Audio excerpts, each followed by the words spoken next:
ডলি ভূত আজকে পিজ্জা এখানে রাখছে কেন?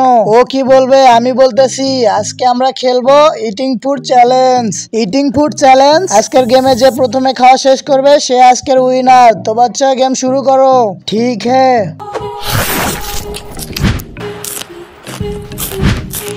বাঙ্কু তুই এই গেমে আমার সাথে জিততে পারবি না। না না এই গেমে তো আমি জিতবো।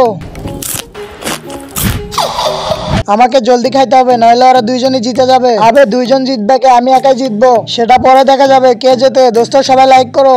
হ্যাঁ দোস্ত সবাই সাবস্ক্রাইবও করো। ভূত দেখো আমার খাওয়া শেষের দিকে। হ্যাঁ হ্যাঁ পুরো খা। হ্যাঁ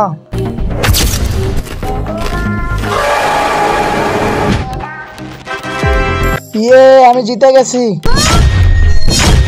তো এই গেমের উইনার হচ্ছে ডলি, বাঙ্কু और निमुरा।